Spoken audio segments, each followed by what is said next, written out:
So we're going to introduce our panelists here in just a minute. Let me introduce who I am. So I'm Jim Morgan. I am a area chair for C12. C12 is a CEO peer group. We focus on building great businesses for a greater purpose. So our main focus are Christian CEOs and business owners. Culture has always been very important to me as I run my businesses, as well as I help other people grow their businesses as well.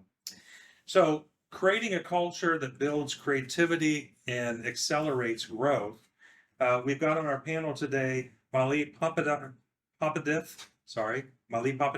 James Schlosser, as well as Dustin Siggins. I'll give a little bit more of a deep dive on their introduction. But let's just talk about culture for a minute, just to set the table for us. So Peter Drucker, the father of management thinking, famously claimed that culture eats strategy for breakfast. Now, he wasn't saying that strategy wasn't important. He was just saying that an organization that has a great culture has the ability to be able to overcome many of the hurdles that businesses throw at some of the challenges that they may have. So even if you don't have a clear strategy, having a great culture helps get you to where you're wanting to go. Working them together is even more powerful. Some of the statistics that I pulled up really reinforce that, so I want to share this with you. According to a survey conducted by Deloitte, 94% of executives and 88% of employees believe that distinct workplace culture is essential for business success. A Harvard Business Review reports that organizations with a positive culture experience up to 65% less turnover and are better equipped to attract top talent in a competitive job environment. A Gallup survey says that companies with a well-defined culture witness a substantial 30% higher levels of employee engagement, leading to increased productivity and commitment. And then finally, an organization's culture can also have a significant impact on the bottom line. According to a Culture IQ, positive culture experience drives 21% higher profits compared to those that have a weaker culture. So it can really help us in lots of different areas.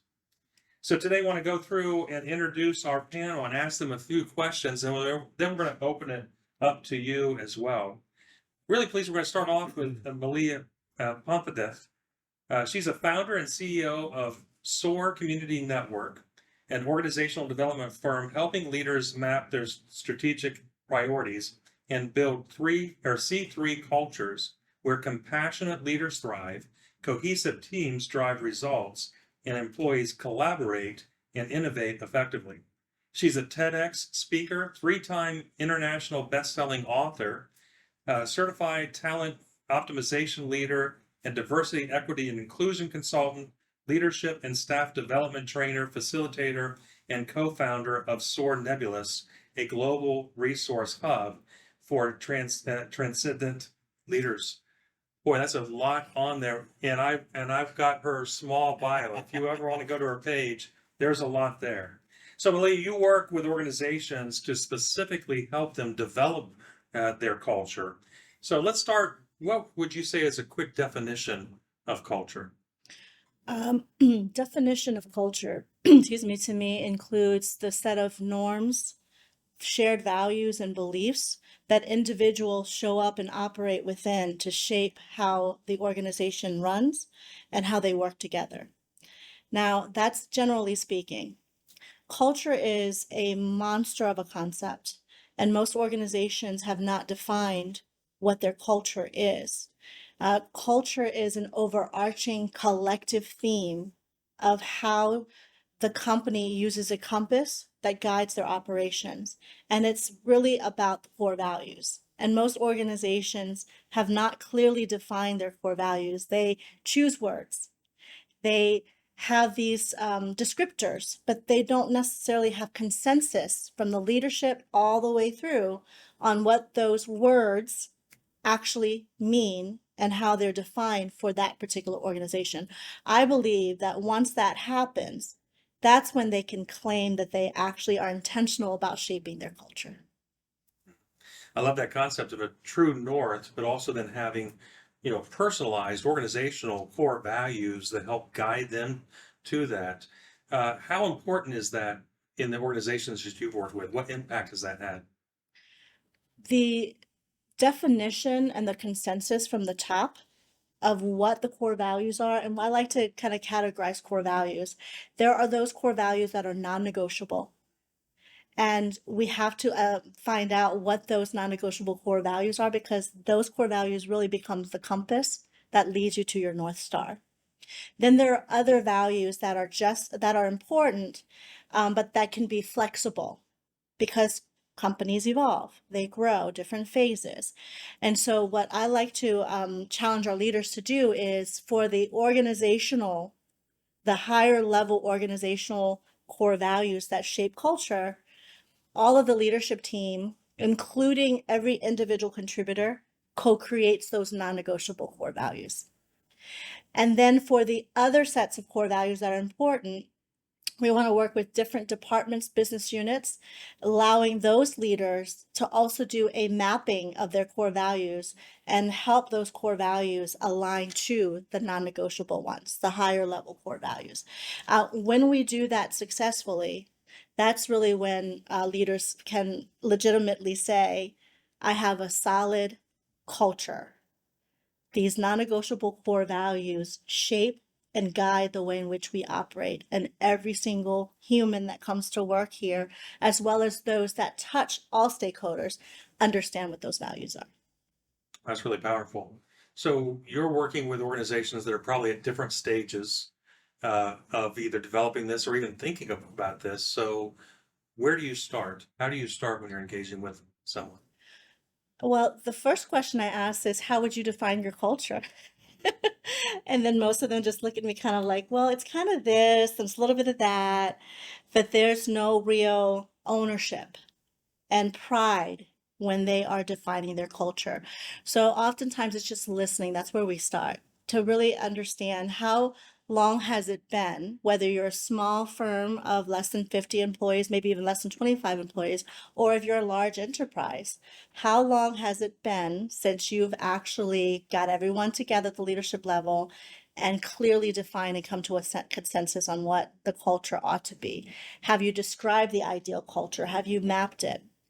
And so that's where we start. It's just a lot of questions and a lot of listening. So you're identifying where the current state is. So that's how you're going to find out where they are. Yeah. Then how do you get them started on the journey of developing? Are there tools or things that you use Yes. to do that? We've been in business for almost 13 years now, and we have, for many, many trials and tribulations, we've decided, you know what? Let's not leave it up to the leadership team to figure out how to map their culture. Let's create an actual framework for it. So we do have what we call the SOAR mapping process, and it allows us to really get the leaders together and ask a series of questions. They must invest in doing homework, and then also challenge them to invite every single employee, usually through a survey format, because if you have thousands of employees, we can't reach all of them. That will give us insights into what they believe the culture is and ought to be. And then we bring that back to the leadership team so we can kind of keep massaging it to get to a place where the leadership team now agrees to, with input from the employees, what the culture, the ideal culture ought to be.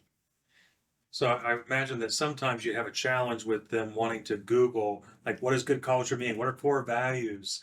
And how do you kind of break them from that? Hey, it's not going to be the same for all of us. It's got to be yours. Yeah, I use the analogy of our unique fingerprint, right? Or now everybody's walking around with their iPhones and they're like identifying your face, right? It's a unique, identifiable thing that has to be born from the soul of who you are. So when the leaders come together, it's not borrowed concepts. Like, your culture is so important. It has a persona, right? It has a personality shaped by the visionaries of the organization. It must come from somewhere deep within you. And so the mapping process is not about borrowed concepts or going to some industry leader and saying, oh, there's another tea shop that says this is their mission. I kind of like it. Let me borrow that, right? And then let me tweak it to make it my own. That's not really your own. Your own is your unique story of your motivating why why it was important to build it in the first place, because that's the North Star, the desired outcome that you want for the world because your shop exists is that North Star. And all of the leaders have to be in alignment with that North Star before you start trying to invite all of your employees and individual contributors to have ownership with that. So it has to be that unique fingerprint. And all the leaders who are mapping this have to create that unique fingerprint by coming to a consensus. That's great. And before we move on, I want to just ask one more question. Give us an example of like a success story, like where you started in, what is their state, what are the things you did, and where they are now. Oh my gosh. Yes, there's a lot of examples, but I will share one with you that really just kind of made my heart melt. We were working with an organization. It's a national organization. This one is particularly a nonprofit, and they were a membership organization. Lots of different diverse members, different age groups, but primarily over 50. And they came to us and said, we want to create a more diverse culture. And so I asked them, well, what does diversity mean to you? And why do you want it to be a part of your culture? So we went through this whole thing. And then what I asked them when we went to the mapping process is, okay, what are your desired outcomes as it pertains to diversity?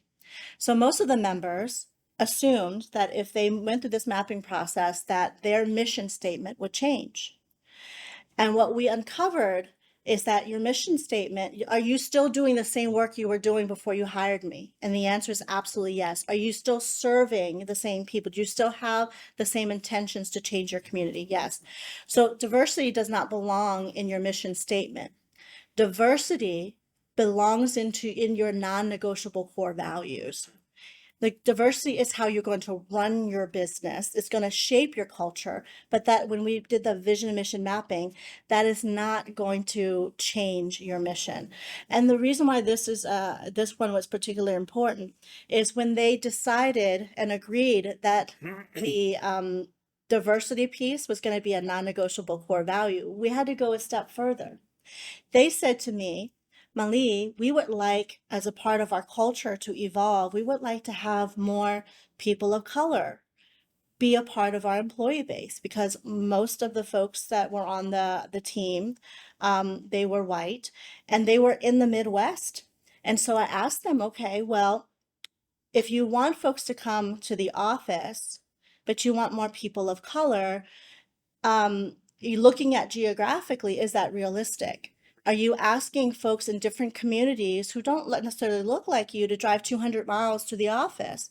Because that's not that's not realistic. So how about redefining diversity for you uniquely? And that just like allow them to see it from a different lens. They then started to define diversity for their organization as generational diversity and gender diversity, because they didn't have that either. They didn't have that perspective. Everyone was over 50. So now they wanted younger folks as well. So that impacted the relationship between the members, because there was infighting around this definition, and to the point where members were leaving. And so I like to give that example, because once you go through the mapping, you actually uncover things that you didn't expect would be there for you when you're trying to shape your culture. And it saved the organization because members were leaving. That's great. I love a couple things out of what you've just shared there. It seems to me that a large part of what you're doing when you're developing culture is opening up the aperture. Yes. Sometimes we have such a narrow focus as far as what our business is. And so you're opening up the aperture by including a viewpoint, including more people in the process, and then just the importance, again, that North Star, like how is this going to impact everything that you do with the business? It sounds like doing this is not a quick process. Let's just spend an hour in a room and knock out what our culture is going to be. Yeah. It's an ongoing process. And I did want to add, though, once we clarified that, we did go deeper into making sure they still got what they ultimately desired, but we defined it differently. So they did get more people of color to be a part of their organization, but through all of the remote opportunities. the not driving to the office and showing up. So they still were able to enhance diversity by the definition they desired, but we had to change the way in which they were focusing their plan. It didn't make sense. That's great. I'm sure we'll have more questions for you in the Q&A, but want to go on down. As we mentioned, we really want to have a diverse group of people at the table looking at this challenge from different angles. Really glad to have James Schlosser with us. He's a recognized expert in door-to-door industry. After becoming the top sales performer, James nearly lost it all due to burnout and complacency. Today, he's recognized as a sales leader in the roofing industry, achieving a staggering $3.1 million in revenue last year. Because of that, he went on to receive the very esteemed Golden Door Award through the National Door-to-Door Association. He did this by creating a set of core values, building a life mission, and being intentional. So, James, I'm curious from your perspective, coming at this, what exactly does culture mean to you, and why is it important? Well, kind of like what Malie was saying, it's a guiding point, it's a North Star. And, whereas I think you're talking a lot about company culture, what I sort of had to discover through myself and through just really a lot of pain and suffering is just the culture inside of my own heart. Like, we all want to be successful. We all think that success is just going to look like, more hours and work the overtime and do all that kind of stuff. But the reality for me is I was doing that and I was already really successful. But in order to scale that, I mean, literally in 1 year, I tripled my sales, but I didn't do it by working more hours. What I did was by really asking myself some tough questions about life. Like, what is it that I truly value in life? What means the most to me as an individual? I've worked for an amazing company whose their core value literally is family first, which totally is in line with my values. I'm married, have some kids, and I mean they're incredibly important to me. And so so for me, I had to ask myself like what are those things in life that mean the most to me? And then investing into those things, like my life actually depends on it, because to me at that point in my life it really did. And so by doing that, what I noticed was what this really interesting thing happened, whereas I became just a more interesting and more engaging person because I was taking time away from the hours at the office, away from the time when I was knocking the doors, to really do the things that meant the most to me. And when I did that, I became a much more attractive person. And I found that the ratio of like my prospects or the doors knocked to getting the jobs that I had drastically reduced because the people that I talked to liked me. They were engaged with me. It wasn't necessarily the product or the process because there's competitors, all over this area in roofing. What they really liked was me. And I totally give that all just to the fact that the time that I was spending outside of work was just incredibly intentional, doing the things that I care most about in life. That's great. So this is really important for all of us because we're getting the perspective of somebody that is within the organization and how they're creating their own values can impact from the corporate standpoint in performance. So you mentioned in your bio that there was a point where you hit kind of a low point, and that was where what the impetus gets you started on this journey. Yeah. So walk us through a little bit about just how that situation and how you got to where you are. Yeah. So I think most people go to work in order to survive, right? I have to work in order to make a paycheck and pay my mortgage and my bills and my kids' education and all that sort of thing. It's why people work. And, since a child, I mean, I had a survivalistic mentality. My parents never made a lot of money. I didn't really have a whole lot of opportunities growing up. And so eventually, when I made it into the roofing industry, I did pretty well pretty quickly. And I quickly found out that, through just surviving, I was able to really thrive.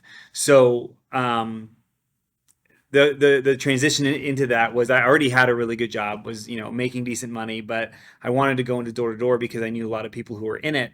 But it's a 100% commission job.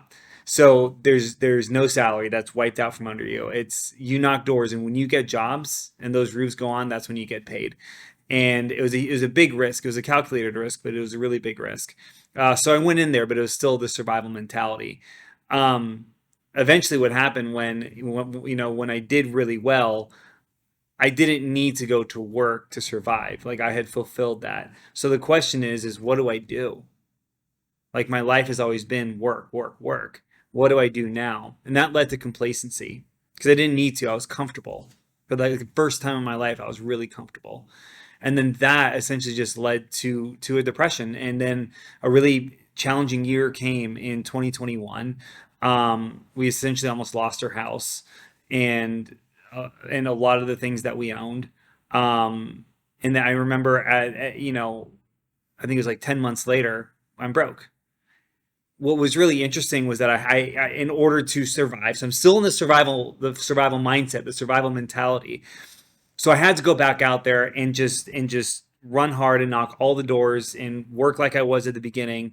But I was questioning myself, like, why am I back where I started? Like I shouldn't be here. And that's when I really decided, like, I need to go back and work hard, but there's a lot of things that I was missing. A lot of, the thing, like taking care of my family, spending that intentional time with them, investing into my community and my church, into, like other guys who were looking up to me because I had done really well. And so I went out and I worked really hard, but I spent an equal amount of time creating boundaries around that, and then spending time with my family, with my community, with my friends, with other people that were looking up to me. And I found literally in that my sales just completely skyrocketed.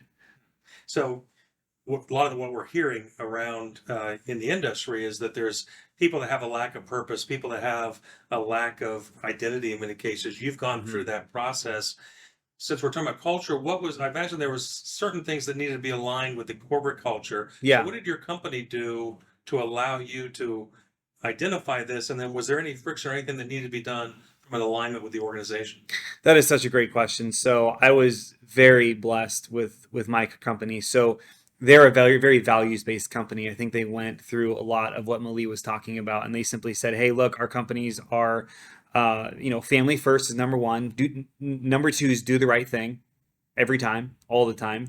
And number three is care about what you're doing, And so when it came to me, and I'm already doing really well. The first 2 years, I'm closing about $1.5 million a year, which has kind of already put me on top of the company as one of the top reps. And all of a sudden, it's just like work doesn't really come in. Like I'm going through this really challenging time. And had I been at any other roofing company, I feel like I would have gotten approached from corporate from the standpoint of like, hey, your numbers are down. Like, let's go. Like, get back to work. Like, let's start seeing some more. And instead, they just came to me and said, James, like, your numbers are down. Like, what's going on? Like, you okay? Like, let's talk. And one of the bosses, like, I would talk to him about like my personal issues because he cared, because he was a friend. And I was just like, look, I'm trying to hit the minimums, but like, I don't really know what, like if I want to stay here, I don't know what's going on. I'm just going through all these personal things. And he was just like, hey, like, it's okay. Like I get it, I'd like you to keep your minimums, but I understand. And, what happened was just like being able to cultivate that trust. Like they understood me, they heard me. When I went on and did scale really well, I wanted to do it for that company. I wanted to make that the company money. And what's interesting is that that's just my story. But the roofing industry in Northern Virginia is very competitive. We're one of the few, if not the only companies that literally have sales reps coming to our door saying, hey, I don't want to work for this other roofing company anymore. I want to work for you. And there is so much money going into recruiting in my industry. We do none of that. We don't spend any money on recruiting. So much of it is word of mouth. We have people showing up on our doors saying, I want to work for you. I'm already a top rep. I'm already bringing in 2.5 million. I want to work for you because I like what you stand for. Because you're not just going to tell me like produce. Like you just want me to have a good life. And that made all the difference for me. And it was a huge part of my success. Now, I love that perspective. For us as business owners, it's important for us to be able to see that how your company had very clear core values. They demonstrated empathy with the intention of how do we use those to care for the person, not necessarily just to drive profits. And with a great culture, you can have both. You can care for the person, and also that creates engagement and desire to perform. So love your story. I'm sure we'll have more questions for you as well. So Dustin, want to go to you. Dustin Siggins is a former journalist who founded Proven Media Solutions to help great clients get their message through the whir of the media noise. He has been published over 3,000 times in outlets like USA Today and Insider. And Proven Media Solution clients have been featured in national outlets like Forbes, Washington Post, and Newsweek. So Dustin, you help organizations to communicate and connect with certain target audiences, with the different target audiences they have. So I'd like to hear for you to talk to us a little bit about those target audiences and why a company should care about culture. Sure. So a lot of companies, how many people here have their mission and or values on their website? On your website? Yep. Right. So I'm not a culture expert like Malie, so maybe she can correct me here. I think culture is the application of your mission and values, right? And so if people care about your mission and they care about your values, we know this in the public space, whether it's the political issues on Bud Light or Chick-fil-A, or whether it's just the big four, PwC and other accounting scandals, right? This gets into the press. We say we're trustworthy, we're going to handle your CPA needs, and then we're busted for $100 million fine. So maybe your mission and values aren't being inculcated into your culture when you're cheating and you're lying to the SEC and lying to your clients.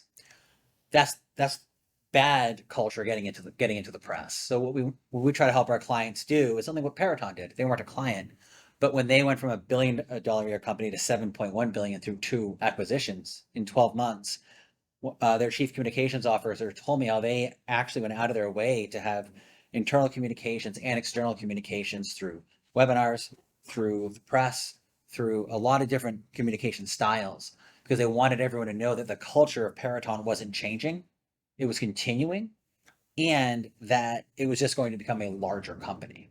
So one of the really important things we try to help clients do is make sure that when they're speaking, maybe it isn't the CEO who needs to speak today, maybe it's the program lead, the manager of this project, or maybe it's the company letting James go get this award and get a 14-minute documentary about James' success and James's life. That's a way of allowing the company to show its culture in a way that reaches investors who may want to work with someone's company because they like what they're seeing, because lots of companies claim to have this culture, but this one's getting the endorsement, the Google roadmap, different kind of use of phone, the Google roadmap from getting into the press or getting the advertising campaign. Okay. So we frequently think of how do we communicate culture externally, internally to reinforce culture. Sure. You're saying that there's value in having that culture also communicated externally as well. Sure. A few years ago, Federal Resources Corporation, Jeremy bought the company and then started doing this really cool thing on LinkedIn where he would take mini profiles of his staff and put them on LinkedIn. I thought that was a really cool way to just this little plug for all of the employees and allowed them to be put in. So you now know you're not dealing with just faceless employees. You as a customer know who you're dealing with. You're seeing that just in that LinkedIn message or an e-newsletter that goes out to investors or other audiences. You're going to say, hey, these people did this great thing. It's no longer about the CEO. If you claim to be a company with a culture of everyone's equal, right? Or everyone is involved or on teamwork, you can show that with that kind of outreach to your different target audiences. And that can even be true, as I referenced earlier, if you're having a press conference, you're having a ribbon cutting, maybe the CEO shouldn't be talking at that ribbon cutting with the mayor and other business leaders. Maybe it's the regional vice president who should be in charge, and maybe 3 people under his or her leadership who are going to be represented in that community. So if a culture is not just a marketing tool, if a culture is truly a great culture and runs throughout the organization, you can have anybody speak to that culture is a little bit what you're saying as well. You can present people to be able to demonstrate that culture. Yes, and that doesn't mean that every single person is good. To be, maybe someone's not a good speaker. I mean, if you asked my wife to do any kind of speaking, she would duck and cover. She almost did it at our wedding, in the reception hall. But at the same time, sometimes a customer is a great person. If you want someone to talk about your culture of accountability, the customer says they got it wrong. They not only held their employee accountable, but I got money back because that was needed, and they proactively took care of that. That's a way to showcase, an accountability culture. And what's the impact? For the companies that you've done this for, what impact have you seen? Sure. So it can certainly help attract more customers and investors, but it can also build a trust reservoir, right? Because all companies are going to have a shark attack. Shark attack is a scary thing we see in Jaws. Shark attacks are actually pretty rare, and most of them aren't deadly, but they are sure really scary when they're coming at you. And so when you have somebody beating you up on Twitter, claiming that you're not inclusive enough, where you have a competitor suing you for something, or trying to, to claim your patent doesn't cover what it does. By getting out there with all these different modes, you're able to protect yourself, really trust reservoirs. Even if it takes a little bit of a battering in court or in the public opinion, you've built enough trust on the outset long before you actually needed to use that trust. That's great. So I'm sure that our people in the room here have some questions, so I want to open up to you to ask either general questions about culture, about something that you've heard, or specific challenges that you have. So any questions that you might have?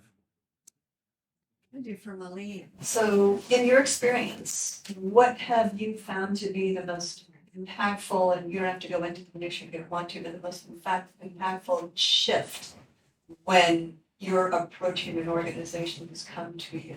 Really, and I want to say impactful in terms of made the most change. I'm assuming on the positive side. Yeah, we're actually going through it right now, and it's an immediate change. We designed a program for a local company. It's a government contractor. They grew from 75 people before the pandemic to over 400 and something employees in a few years. And so, all hands on deck when that happens, and they promoted pretty quickly. A lot of the folks that were great at the day-to-day, their roles and responsibilities, they knocked it out of the park. They promoted them into oftentimes senior leadership roles, like just right into, okay, came to work for you. We have this big growth. We're going to go ahead and make you a senior VP or what have you. And that's just the way, the trust is there, but the skill sets may not necessarily be there. So the challenge was, oh my gosh, we had a great culture at 75 person shop. Now that we're at a few hundred, we promoted all these great people. They're still great people, but they are not necessarily great people managers. But it's not their fault. Like, this is the thing that I really love about work that we do. We love working with who we call Neo. So if those that ever watch The Matrix, Neo knows something is wrong and Neo wants to get out of the Matrix. So our leaders have to at least have the mindset of Neo, like something is not quite right here, but I don't know the way. And so that's the perfect example. Our POC at this company was a wonderful Neo, just didn't know the way, knew the challenges. So what we were able to do is co-create a program, a very high level program that extends more than just 1 or 2 workshops, because that does not change culture. 1 or 2 workshops cannot change culture. And designing this program, we started with 30 executives. And we did a series of things. Every single one of them had to go through personal development and evaluation, because you have to first start with, who am I? How am I showing up? Am I leading by example? So everyone got the 360 evaluation and their debrief. Then a part of the next phase was everyone stayed in a cohort, this 30 plus, and we rolled out a group coaching. The key leadership competencies, because they've never been trained on this. And then the third phase is executive coaching for every single one of those executives. That program, it's only been running for 2 months, and the shift in the leaders, which trickles down through every single part of the organization, has been complete transformation just immediately. Because now leaders are speaking common language, they understand their own gaps, and we teach them how to be graceful with not being perfect and not knowing it all. And so they're showing up with confidence, even though they know that they don't have all the competencies down yet, but that they're a work in progress. And just that mindset shift of I have to do it all, not being vulnerable with my people because I don't want them to know that I don't know how to do this, was what was causing the toxicity. So that's an example of being able to make sure that we first develop our human skills, essential skills, and enable those leaders to see themselves in a humane way. I'm not perfect and it's okay, I'm growing. And then being able to help them communicate that to their people. Like, I'm with you, I'm not perfect, I've messed up, but I'm working on it, which then creates and bridges that trust. Trust is a key component to culture. Yeah, absolutely. Yeah, I think another one, the key component that you touched on is that common communication. We have to have a cadence of regular communication, especially in this city, as you mentioned. Somebody could win a government contract and suddenly overnight, 75% of your staff could be there for less than 30 days. And so how do you create that culture that the other 25 had and carry that through the whole group? You have a similar issue that frequently, I find that founders of organizations walk around with this image of their culture is what they designed it to be 20 years ago, but it is not at all what the people day to day on the front line are experiencing. James, I imagine you have a lot of turnover within in your industry. You said people want to come to you. How do you guys reinforce kind of the corporate culture, or how do you encourage them to kind of do what you've done as well?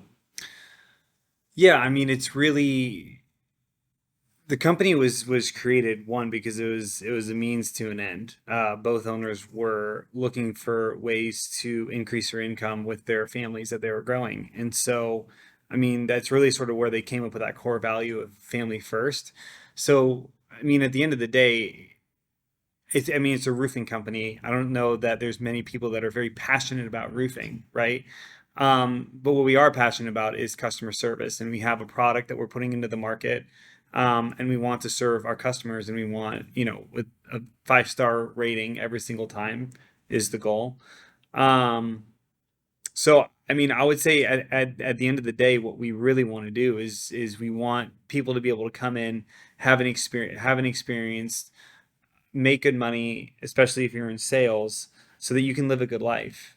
And then, I mean, that's basically it. Like, we want you to live a good life. We want you to be able to come in and help you to be a better person. And that's kind of the goal of, like, like interiorly, that's the goal of the company, you know? And that's reinforced by the management on a regular basis. Absolutely. Yeah, absolutely. I mean, all of our managers have really great relationships with the guys. We're now working, at least in our sales department, where we're basically, started with the team lead. Team lead is now manager, and the manager is now basically directing 3 team leads that are directing sort of the ever-going sales team that we have, because we want to make sure, I think it's called decentralized command, but we want to make sure that every salesperson on that, in the company has a strong and good, healthy relationship with their leader. So, wherever that falls, we just want to make sure that they have a really good relationship with the leader. And again, that the leader is listening. The leader is like, what's going on, and helping them become essentially better people. I'd love to add one more note to this. We talked a little bit about this before the panel. People shape your culture. Number one, that's a fact. There's no subjectivity to that, right? People shape your culture. Leaders are in a position to define and, I believe, co-create the core values to shape that culture, but in the end, it's your people. And the important component, the most important part of the equation is, imagine if every single employee, including yourself, individual contributors, regardless of title, understood your purpose in life, understood what your North Star is. This is what the younger generation are really telling us. Like, yeah, I mean, you grew up in a different, situation. I'm dealing with existential fears. I didn't grow up with this, but my nieces and nephews are, and their values are different. They care about things differently. They're going to choose. They're going to, even if they sacrifice comfort in the beginning, Like if they can live in the basement with mom and dad for a couple years to choose the right thing for them and the right culture for them, they will do it because life is too precious for them. And this is how a lot of the older generation of leaders have to really start thinking about how many generations are in the workplace. These younger generation of leaders want to live their purpose, want to live their legacy out loud today and to change the trajectory of where this globe is going. This is their mindset, generally speaking. So if that's the case, are we as leaders inviting them to really offer their gifts and talents, to live their purpose if they've defined it, first of all? And if they haven't, let's foster that. Let's help them define their purpose. But most of them have a sense of what that is. Imagine if they said, I am integrating my life with your company because I get to live my mission and my purpose through your business. You are the vessel and the vehicle to me living out my legacy. That is the ultimate dream of my work, is to be able to get to leaders and foster that type of culture. It would change everything, in my humble opinion. That's great. And we see a lot of organizations out there starting to, leaders understanding that part of my role is potentially helping my employees find what their purpose is. Movement Mortgage, which is a great example, tens of thousands of employees, I believe, but they have a movement mentorship program that every employee has to start and be a part of at the very beginning of their employment to help them connect with people within the organization, but also to help them find that purpose. So, And to what you're talking, sorry, I didn't mean to interrupt him. that's good. So something Malie was talking about, right? Is, I have a friend in New York, kind of in the middle of nowhere, and he's run this really successful health and wellness business on the outskirts of the suburbs of Syracuse and Rochester. So you're getting a lot of suburbs, a lot of the local people is offering something no one else is. That's an easy marketing and branding component. But what he's also does is every time he hires a new person, there's a press release in the local paper. So now if the people want to work for him, they don't have to wonder what is the company culture. And we haven't helped him with this strategy he's implementing, but at the same time, when you have the owner of the company having a certain kind of quote, and the press release is crafted a certain way, and we hire these people for this reason, that makes sure that the people are knocking on James's company's door. They know that culture proactively because it's so expensive to hire the wrong person, train them, let them go, search for somebody new, train them. If you can get that out there, it's no different than trying to get a higher level, a better quality customer or prospect rather coming in your door. It's the same thing with trying to build company culture. Because the fewer people you have to let go, they build long-term. Some of the stats you cited, they build better relationships in the professional services world, especially, and you can build more, grow faster, and have more profit. By getting it out there, that culture out there, you can differentiate from the competition and ensure that you're getting the better people coming in the door. Yes. I have a question on that note, Jim's questions.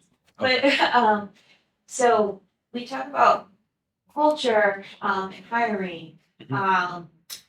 You wanna always try to find the person that fits your culture. Sometimes in interviews can be a little difficult because people are trying to put on their, best foot forward. And then let's say you hire somebody, they come into your, business and you kind of see that their values don't really align with your culture. Sure.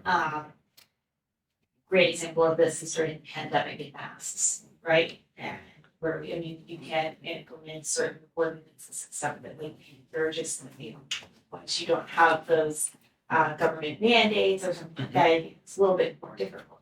You also can't necessarily let somebody go based on a cultural value unless it's harmful to somebody else. So how do you handle those kind of situations? I can only speak to protecting yourself from the public perception.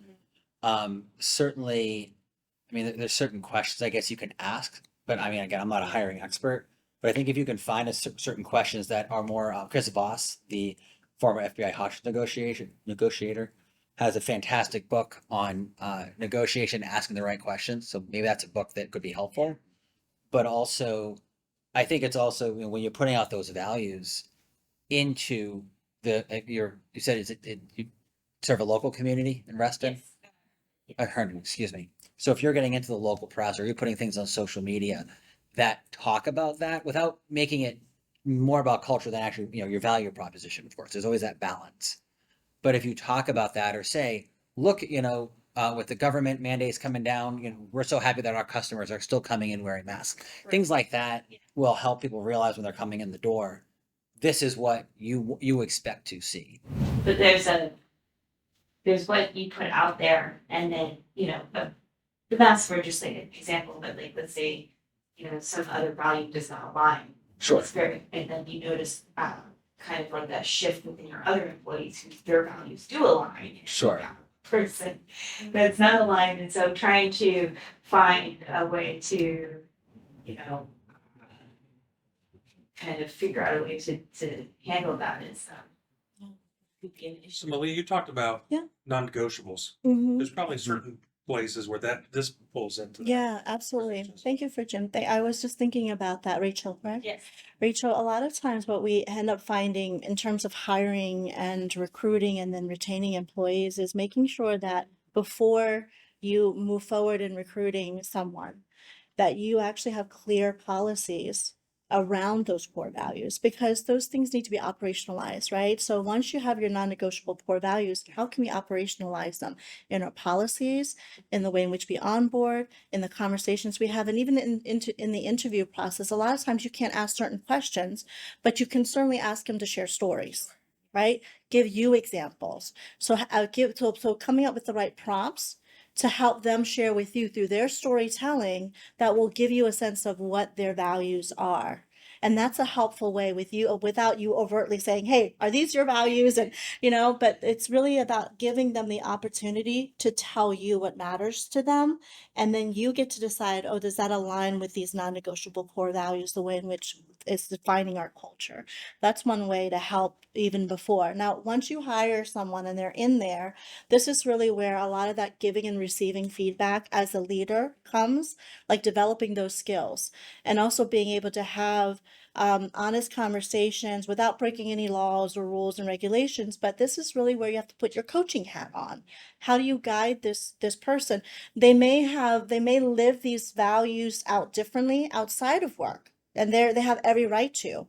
But under your policies and procedures, under your non-negotiable core values, under your expectations and guidelines, this is how you are asking every employee to operate while they are at work. And just being able to sit down and coach them on the fact that this is really about business operations and not personal could help. But you have to be able to have that conversation like very carefully and almost be.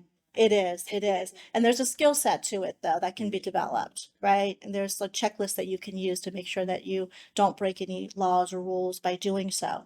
But it is an important one, because if that person is creating a shift in the mindsets of the others in the organization, it just takes one person to create toxicity and to break psychological safety, which then impacts your culture. And that's the key. There is opportunity to be able to help somebody find their next opportunity if they're creating that friction and they're changing the shift in your culture. But you've got a challenge with that with 15 employees, or and so imagine organizations like Marriott, Hilton, McDonald's, who have very strong, very articulated culture and core values. And there's times that they need to let people go because they don't align with their core values and they're creating disruption within the organization. But having very clear and communicating that well are really important. And my other question for Dustin was, when you're doing PR on social media, there's also a very fine line with that with the business as well. Mhm. At my shop, we are an ally to the LGBTQ plus community, and it is it's part of our brand and culture. And so for us, not a Brady customer that comes to our shop is the same. Sure. Thing that they are, but they're not. So we have to kind of balance out, what's going to be good for our business and PR, and then what's going to be, backlash. Sure. So, but yeah, how do you set yourself in a way that shows, kind of where you align with certain values without, getting canceled, or. Blowing a hole in revenue. Sure. Sometimes you want to, a lot of times businesses do want to stay neutral in a lot of aspects. But sometimes we want to show support, or we want to speak out about something that happened. Sure. Shootings or, something like that. Because it is important to have community support. Correct. But like doing it in a way that's also like culturally acceptable, Well, so it really depends upon how you want to you're the owner, right? So how you and your leadership team want to define the company, because something that our company, and we believe value prop can include universal values, like treat your employees well, pay people well, own up to your mistakes. Accountability is a universal culture, right? So there's certainly a value prop, and then there's universal values, and then there are the sort of ever-changing cultural values that may want to take a stand on or not. The real question with that is, where you've taken a stance, is how much do you care that people are going to be upset? Chick-fil-A, for all the controversy surrounding it, as far as I understand, and I'm not from the South, so I never heard of Chick-fil-A till 2008, but my Texas-born wife is shocked, is they don't care who comes in the door. Their CEO has a position. They're closed on Sundays, but the organization doesn't care who comes in the door. And so I would say it really depends upon how much do you want to tell a percentage of the population who might be socially conservative, or they might have a certain socially conservative religion they're part of. Or maybe they just they feel that they're getting it thrown in their face, and they're just going to exit from anyone who has a position. Any company has a position. At the end of the day, you're providing tea and experience, probably within your location, food. That's the value prop, and your culture. That culture is part of it. So it really depends on what risks you're willing to take to alienate target audiences. And I can't give you that answer. I can only tell you that's. I think you have to really own that. If you're going to own it, you have to go 100% in, or you're going to end up like Bud Light, where they try to have both sides, and they lost how many billions of dollars in market cap. I think I'd love to add to that too, Rachel. I think really, and Dustin said it best. Who do you ultimately wish to serve matters.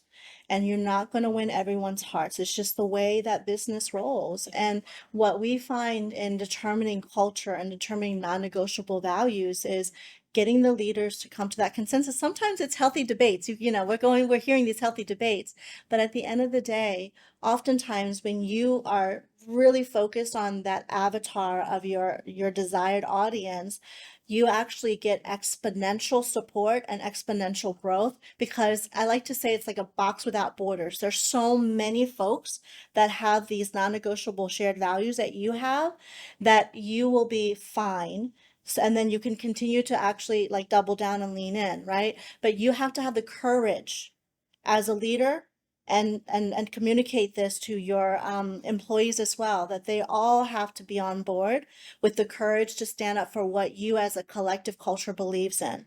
If that is something that you're not ready to do, and that's not a judgment, because we go through phases in our business. Sometimes you have to really focus on the universal values right now because you need to continue to stabilize your business. That's okay too. But at some point, when you grow and you're not in the survivalistic mode anymore, and you are doing well and you're in abundance, that's really when that courage is going to be called upon you, because you're going to also, even before you put it out there, have audience members, have markets that are going to come in and say, what do you stand for? Because I want to make sure I put my money where my values are.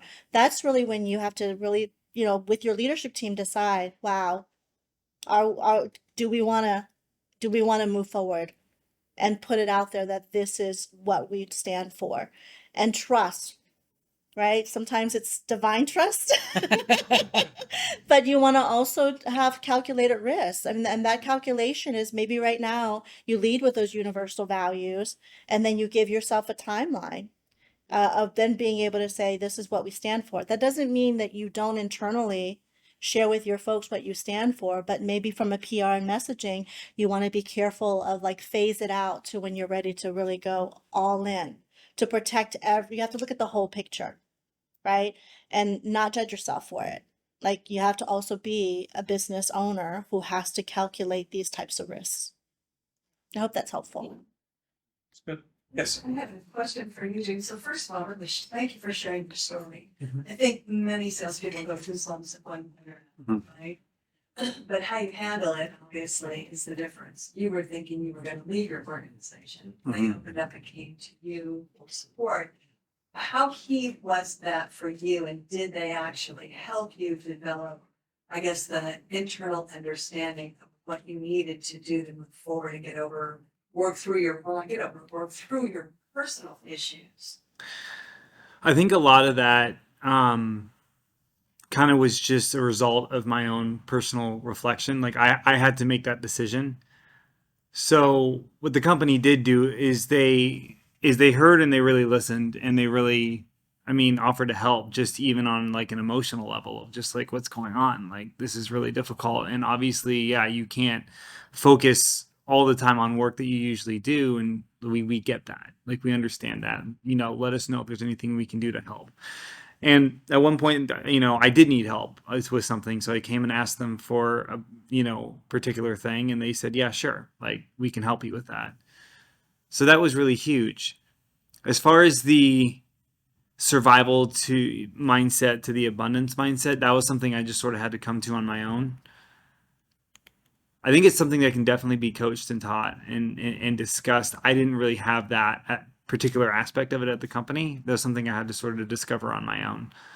And I was talking with a mentor of mine a few weeks ago, really just sort of trying to articulate when that moment was. But the moment came really when it was January.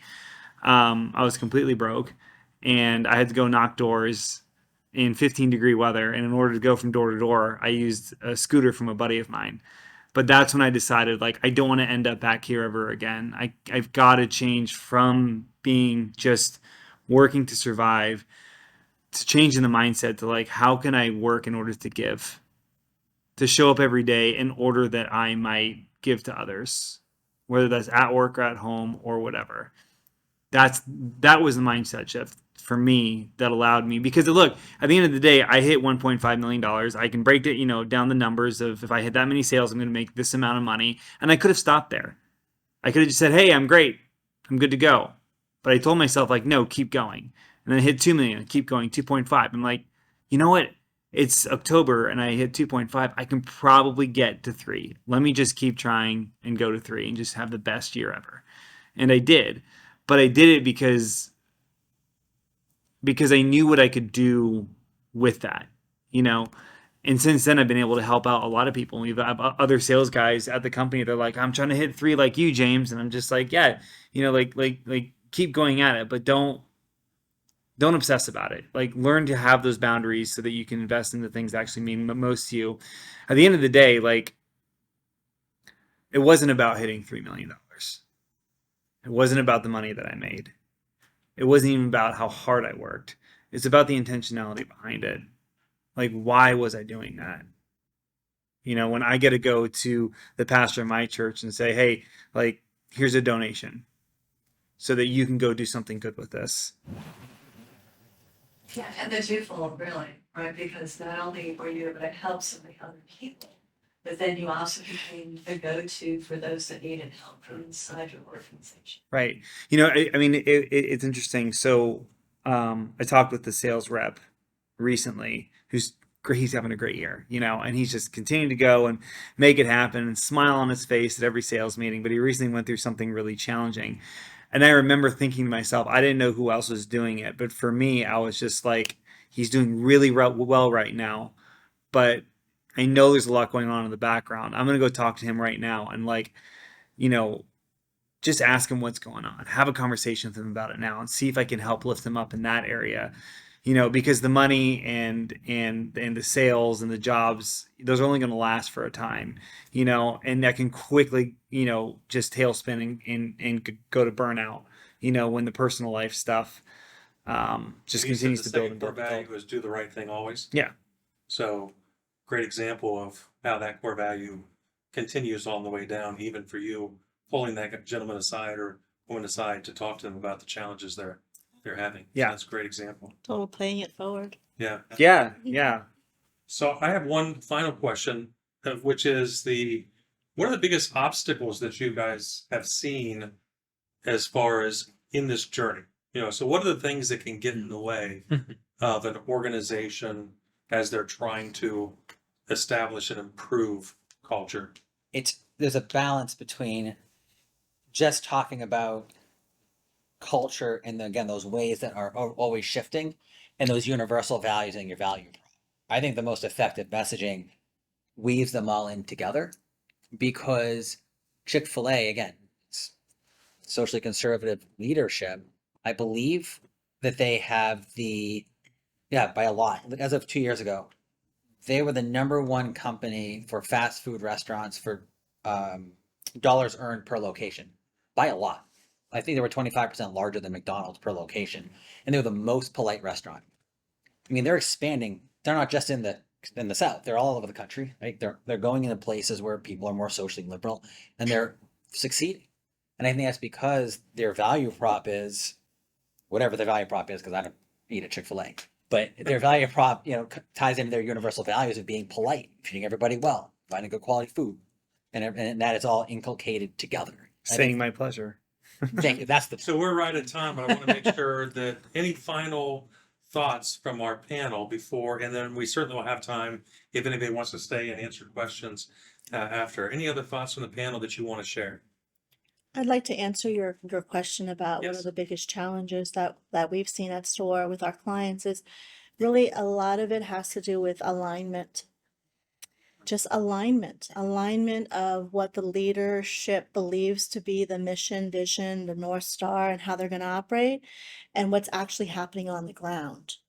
And when we can merge the two, and we can get the co-creation piece, again, I keep saying it because it's so important.